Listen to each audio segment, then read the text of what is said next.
Unit 12, page 146. Listening. Exercise 3. You will hear 5 short extracts in which people are talking about money. For questions 1 to 5, choose from the list, A to H, what each speaker says. Use the letters only once. There are 3 extra letters which you do not need to use. You now have 30 seconds to look at part 3.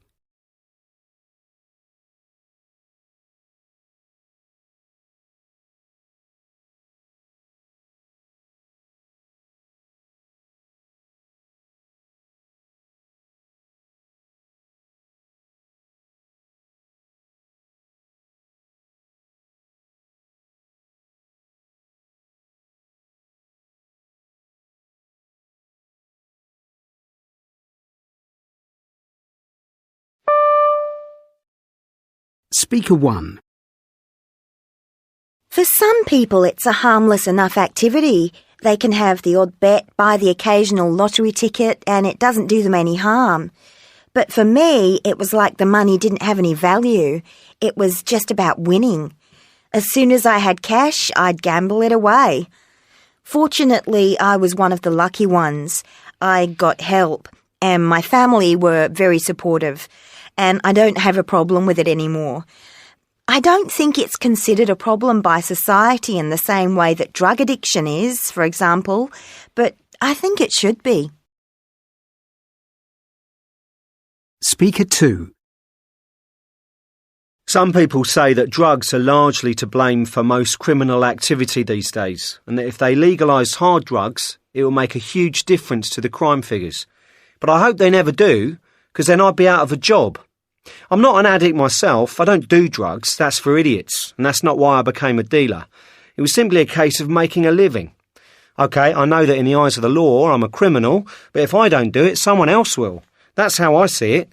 It's an easy way to make money, but unless I get caught, I've got no intention of doing an ordinary job. There's just not enough money in it.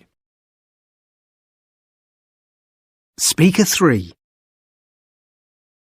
When I was at university, I took out a loan to help me pay my way, and by the time I graduated, I owed £4,000. To be honest, I wasn't really bothered at first, as I expected to get a good job straight away and be able to pay it back quite quickly. However, I still haven't got a proper job, and now I owe £3,000 on my credit cards on top of the bank loan, and I've got absolutely no idea what I'm going to do. I realise it's entirely my own fault, but I think credit card companies and banks are also to blame. It's just too easy to get credit nowadays. Speaker 4. Money was always a problem. When I met John, he had a good job, but he lost it shortly after we got married. However, I had a job, and I thought we could make ends meet. Then I got pregnant and had to give up work to look after the baby. John still couldn't find a job, and by this time there was another one on the way. We couldn't afford to buy nice things for the kids, or go out or do anything. That's when we started arguing, and from then on things just got worse. In the end, we split up. I think if we hadn't had money problems, we might still be together. Speaker 5. If you owe money, you worry about how on earth you are going to pay it back. If you can't afford to buy your kids presents for Christmas, you get stressed and upset. Even when you've got enough money, you think you need more.